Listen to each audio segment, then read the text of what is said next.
Is it possible to be a prepper and a minimalist? Let's talk about it, shall we?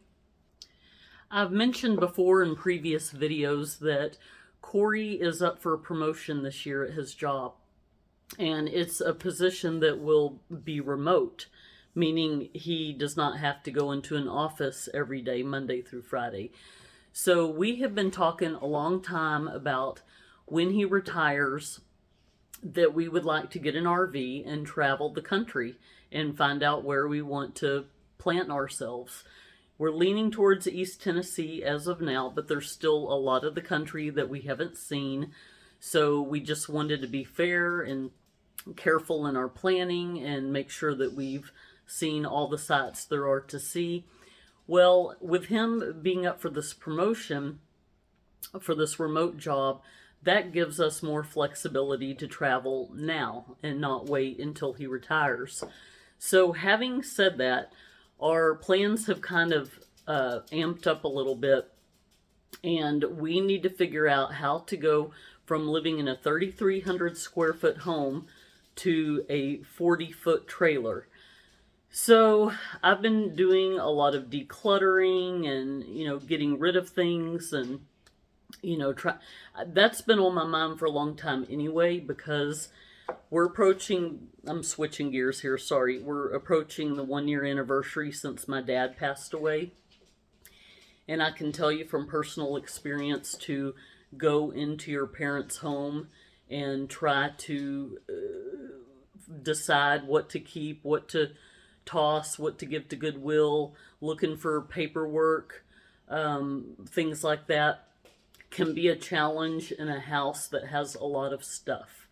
So that has been on my mind anyway, why I wanted to downsize and become kind of living more of a minimalist lifestyle.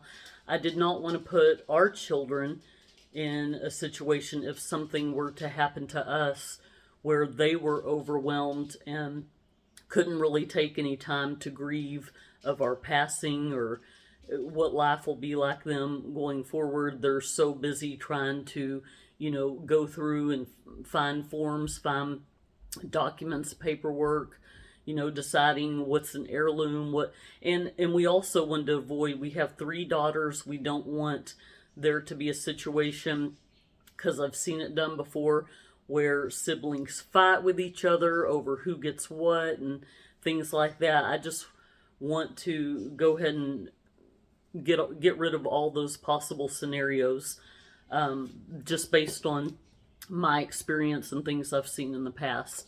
So that was already on my mind. The wheels were in motion about trying to downsize, get rid of things, give things away. I believe it's important to keep things that make you happy, and decluttering and minimalism's not for everybody. I know that a lot of people are happy with a comfy home that's full of things, and that's good too.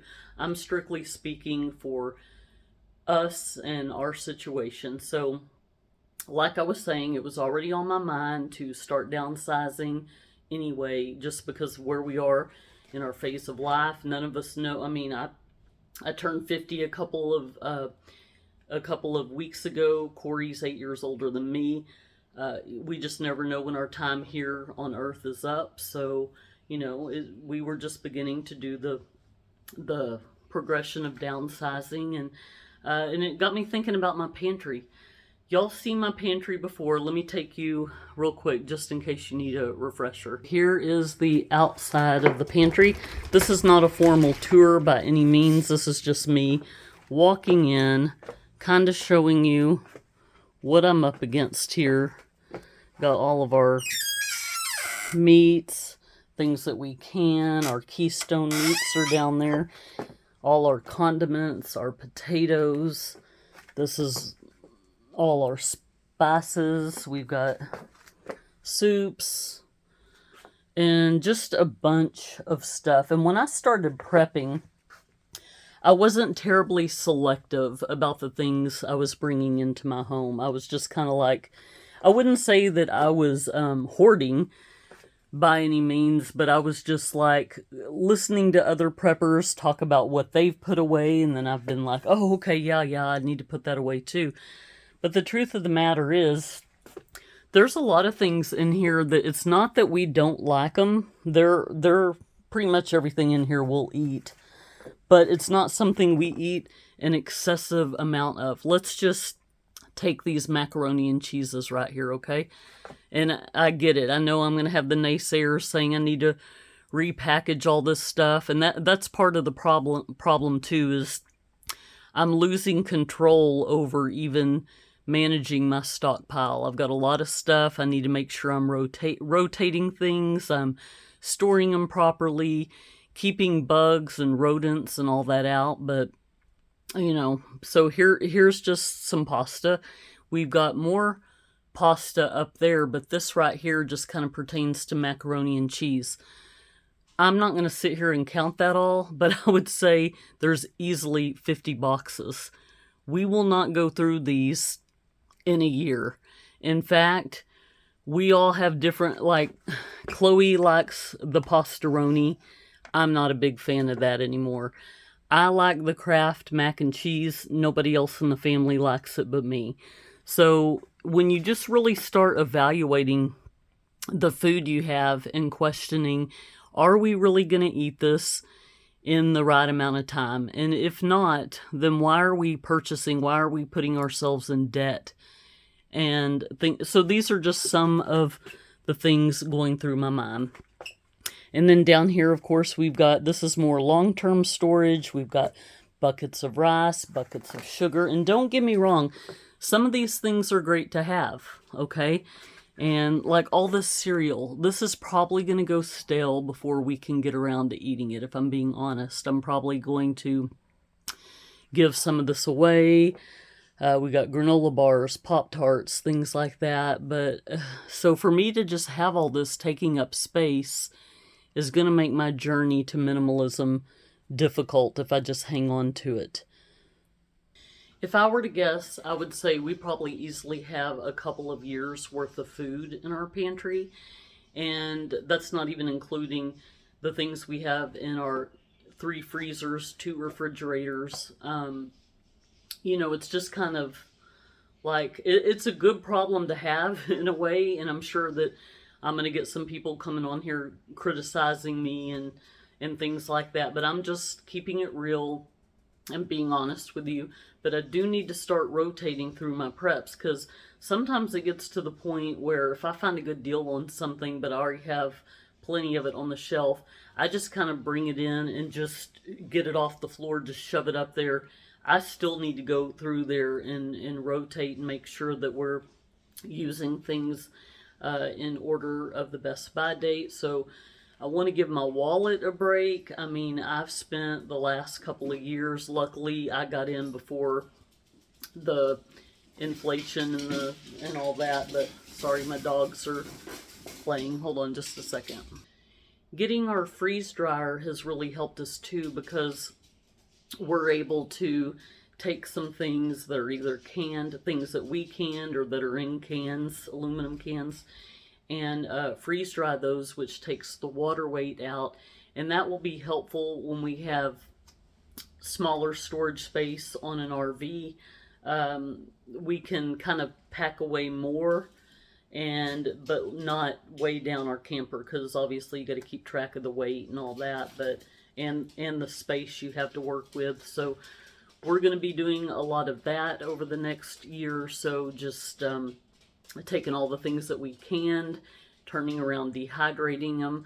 We will leave some things canned, because obviously while we're still living here, if we were to lose power or the water supply was cut off and we can't rehydrate something, you know, it's just good to have a variety of different foods that are ready to go and ready to eat. But just a second. We've also gotten to a point where, I don't know if it's that we're getting burnt out on certain foods, or maybe our taste buds are changing, but we're really going through a phase right now. It's a good phase where we're wanting more fresh things, more fresh produce.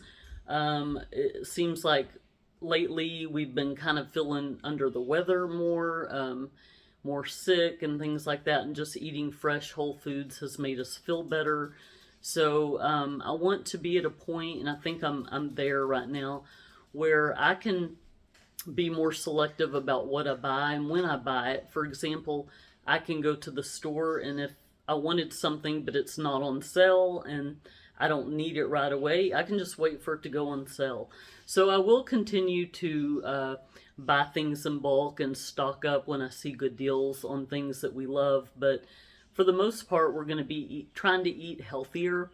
And so for my last physical, I think I said this in a previous video, but I know not everybody has seen all my videos. That's fine. But I was diagnosed with high blood pressure, which I think is more pertaining to white coat syndrome, because when I measure my blood pressure at home, it's fine. When I go to the doctor, it skyrockets.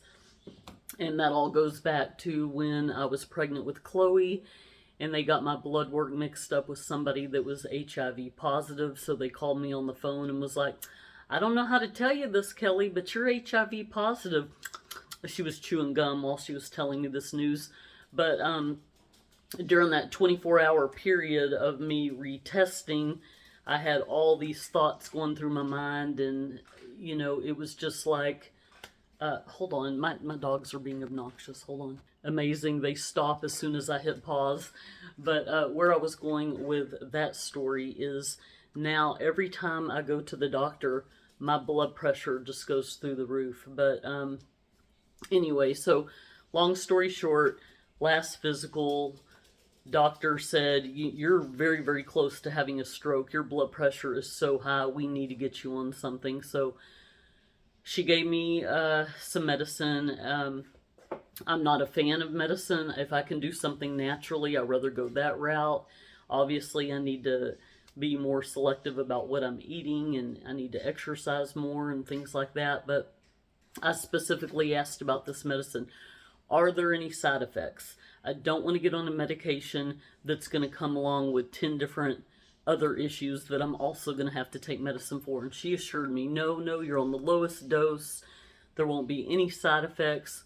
Okay, so I take the blood pressure medicine for about 2 weeks, and all of a sudden my heart rate drops and my feet are freezing. I'm putting like 3 pairs of socks. I'm putting heating pads on my feet and my hands and all that. So I just said, you know what, forget this. And that's just me. I'm not a doctor. I'm not advising everybody go off your meds or anything. But where I'm going with this story is that I am just going to be more careful about what I eat. I'm going to try to eat more fresh fruit, more fresh vegetables, whole foods, things like that. And that actually brings me to my grocery haul I'm about to show you. It's pretty uneventful. It's just some fruit, vegetables, and stuff, but let's look at it. So I was reading up on natural ways to lower blood pressure, and one of the things they talked about was drinking grapefruit juice, tomato juice, and beet juice. And so since I'm not really a big fan of eating breakfast, but I can probably get myself to down, 8 ounces or something of juice. If I can start trying to see if I can naturally bring my blood pressure down without medication, that will be helpful. So that's why I have these 3 juices here, and then I also got some grapefruit. I would not normally buy this for myself, but if grapefruit is something that's good for blood pressure, I'm going to make myself eat one of those every day. The ham we spent $55, and this is not a lot of stuff for $55. But this is an example of what I'm trying to say here. I'd rather spend $55 on some whole produce that we're going to eat that week than just go up and buy random stuff because it's on sale and it's cheap, if there's a chance we're not going to eat it for 6 months or whatever. But so my big expense was this. The grapefruit bag of 8 pounds of grapefruit was, let's see, I think it was, what was it, $6.99. That's kind of expensive, but I saw one of those little tubs of 4 pounds, and that was like $7.49, so it was more expensive to get half of the product. So anyway, got that. My husband loves his nightly snack of roll-ups. He just takes some ham and some cheese and puts it in a tortilla, microwaves it, and that's what he likes for snacks. So that was kind of pricey, $15 for a pound and a half. But then we got, we like to roast vegetables every night on a tray of just mixed vegetables. So I got some broccoli, cauliflower, some green peppers, asparagus, and Brussels sprouts over there. And that's pretty much the extent of this haul. I had to come hide out in my pantry. My dogs are just being obnoxious out there. If it's not my kids, it's my dogs. So, and the kids are gone today. So anyway, thought I could shoot a quick video, but I was wrong. So anyway, what I was going to say is this leads to my next thing, and that's budgeting. Because I'm going to try to start downsizing my stockpile, rotate through, and I'm going to start allowing myself maybe $25 a week to go get fresh ingredients, fresh vegetables, fruit, if we need milk. Although we've got shelf-stable milk, but my kids won't drink that. Whatever. If we're craving something in particular and we need a certain ingredient for a recipe or something, then I'll go to the store. But otherwise, my future videos, I guess I'm going to just try to start going through my pantry and making some shelf-stable things, using things for my freezer, and just see what I come up with. But that's where I am. I know I just rambled, but I like having these little occasional chit-chats and telling you where I am in life and just kind of holding myself accountable. But that's what I'm going to be doing. My grocery hauls are going to be smaller and kind of uneventful. There go my dogs. But I'm going to try to make more recipes that include shelf-stable ingredients, and then things from my freezers and my fresh stuff. But hopefully that will give y'all some inspiration if you're looking for shelf-stable meal ideas, or maybe you too want to rummage through your pantry and see if you've got the ingredients for some of these recipes. But that's where I am, and obviously that's subject to change. You know how life is. One minute we're doing one thing and then we're going another direction, but that's where I am. So don't get mad at me. I know a lot of people say keep on prepping, keep stepping with your prepping and all that, stacking it to the rafters and all that, and that's great. Y'all do whatever makes y'all comfortable. I'm just saying, for me personally, I'm trying to adopt a more minimalist lifestyle. I want to get hold of my life again. I'm tired of being the one that anytime my family can't find something in the pantry, they're calling me because they're too overwhelmed to come in here and look for it. So I just want to take my life back. I want to take my health back.